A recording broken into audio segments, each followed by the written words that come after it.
Buenas noches, mi nombre es Jorge David Incapié Salamanca, pertenezco al tercer semestre de licenciatura en Educación Básica con énfasis en Ciencias Naturales y Educación Ambiental. El siguiente video es para explicar los hitos históricos y el concepto de desarrollo dominante a partir del pensamiento hegemónico que se lleva actualmente y cómo estos hitos empezaron a convocar toda la parte del procesamiento de lo que es la invención del tercer mundo y el concepto de desarrollo y subdesarrollo. Entonces, tenemos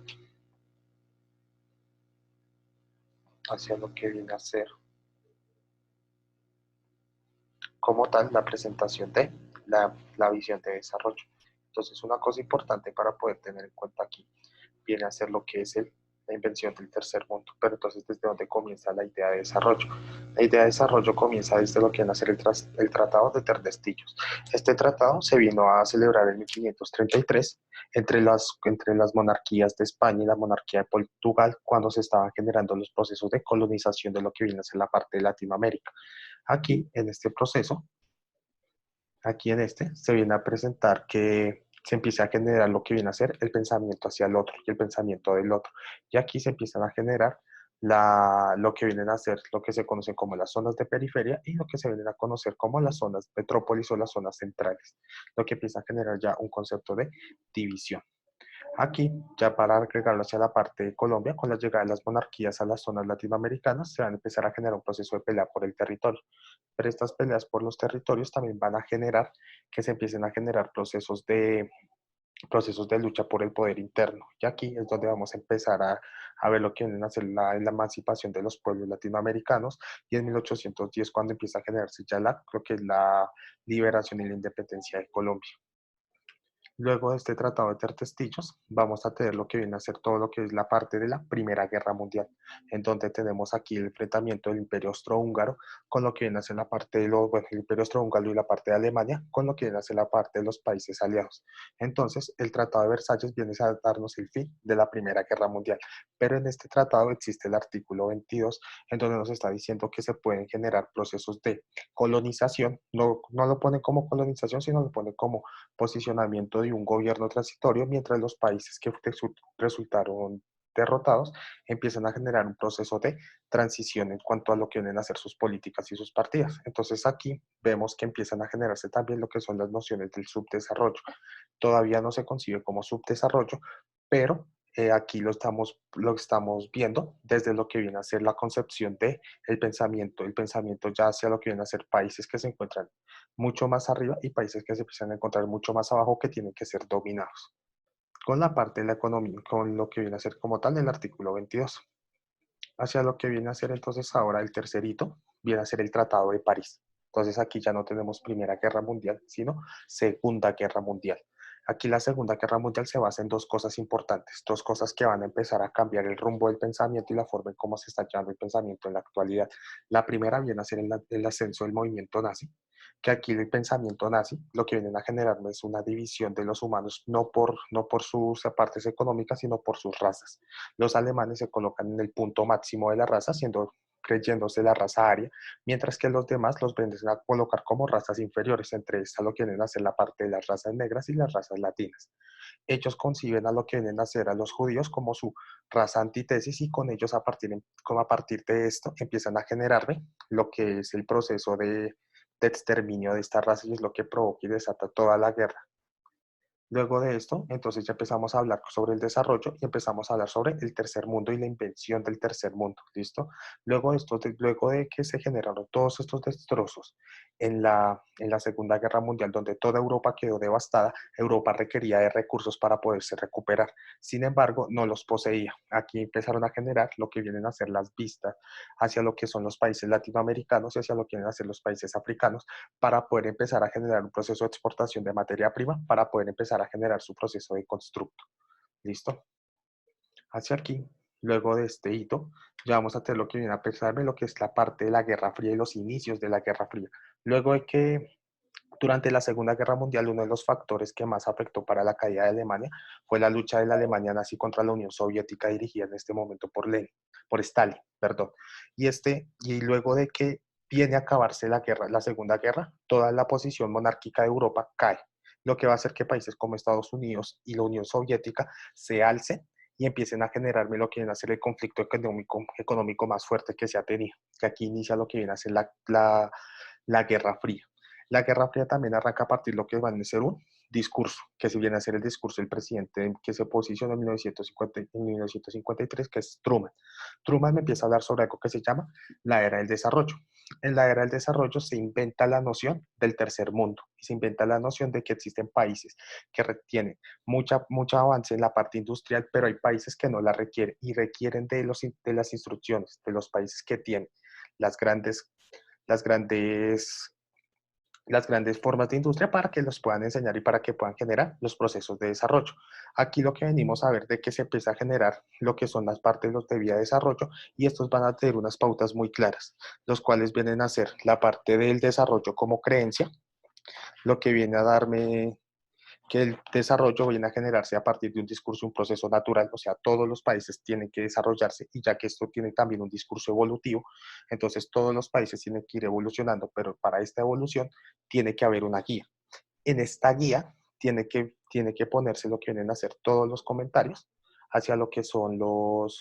todos los comentarios, todas las diferentes nociones hacia lo que viene a ser la parte de cómo poderse volver un país desarrollado. También vamos a tener en cuenta que se va a generar un proceso de continuidad y homogeneidad, que aquí nos dicen que la economía puede cambiar de aspecto, o sea, cambia de aspecto, pero no cambia su naturaleza. ¿Listo? Entonces, esto quiere decirnos que a través de todo el tiempo usted puede hacer cambios en los aspectos económicos, pero la economía va a seguir siendo la parte de extracción de recursos y toda la parte de la explotación de ciertas zonas. Luego de esto tenemos de que viene a ser la parte del desarrollo, lo que viene a ser que es temporal y que es acumulativo. Quiere decir que todos los países, por lógica, mientras que estén en vía de desarrollo, van a empezar a desarrollarse y van a llegar a un punto en que estén completamente desarrollados, siempre y cuando sigan las pautas de los países desarrollados. Y la última vamos a tener que ser un fenómeno irreversible, que el cual todos los países, no importan cuál sea su situación, entonces van a empezar a generar el proceso de desarrollo. Esto lo vienen a generar hacia lo que vienen a ser dos factores importantes. Primero, intentar parar lo que son los países del segundo mundo, los cuales son considerados los países socialistas, y tratar de parar el pensamiento socialista que se venía presentando con la expansión de lo que venía a ser toda la parte de la Unión Soviética y con lo que viene a ser la parte de la Revolución China. Aquí tenemos un hito importante para lo que viene a ser la parte latinoamericana, que viene a ser la que se viene a generar la lucha entre los pensamientos capitalistas y socialistas. Esta lucha comienza en 1959 con lo que venimos a conocer como la parte de la Revolución Cubana. ¿Listo? Entonces aquí empezamos a generar el ingreso de este pensamiento cuando Fidel Castro, liderando el movimiento 26 de julio o el M26, se toma el poder y tumba la dictadura de Fulgencio Batista y se toma La Habana. Después de tomarse La Habana empieza a generar los procesos de cambio completo hacia lo que viene a ser la posición de, de la forma económica en cómo tiene que presentarse un país y empieza a generarlos un cambio socialista. Luego de este cambio ya viene a ser aceptado por la Unión Soviética y viene a ser representado como un país socialista afiliado a la Unión Soviética. Pero entonces, si nos fijamos, toda esta invención de desarrollo y la parte del desarrollo dominante, seguimos todavía pensándolo hacia la parte de lo que son las economías del norte, los desarrollos del norte y los subdesarrollos del sur, mirándolo hacia lo que viene a ser la parte de que todavía seguimos pensándolo hacia lo que viene a ser que todos los países que están conteniendo la riqueza son los países que tienen que exportar hacia los países que son más ricos y esos países van a seguir acumulando su riqueza, que esto es lo que venimos a verlo, o sea, lo que se conoce como la gran paradoja, el sur pobre y el capitalista capitaliza el norte rico. Entonces, si nos fijamos en este círculo, venimos a ver de que existen ciertas pautas. Una pauta importante es que se tiene que mirar que todo recurso, que todo servicio, que todo bien puede ser privatizado y puede ser comercializado. Este bien que puede ser comercializado viene a dejar de ser común porque empieza a generar un carácter privado, que quiere decir empieza a generar un proceso económico. Luego de esta apropiación del bien, viene a generarse una privatización y a empezar a generar una acumulación. Las personas que pueden acceder más rápido a él generan una acumulación y las personas empiezan que no pueden entrar a él generan un proceso de escasez. ¿Listo? Y aquí, después de que pasa a ser la parte de la privatización, empieza a dejar de ser común. ¿Listo? Entonces, dejar de ser común, empieza a ser privado y al ser privado ya no todo el mundo puede acceder a él. Y tenemos también lo que viene a ser la parte de la violencia y la religión, en donde todas los tintes actuales que tenemos con respecto a las luchas económicas que se están presentando en lo que viene a ser Afganistán, en lo que viene a ser Irak, en lo que viene a ser toda la parte del Oriente Medio y también en zonas colombianas, más que todo hacia la parte de lugares protegidos por indígenas y lugares protegidos que son territorios religiosos de ellos, vienen a ser interrumpidos por lo que viene a ser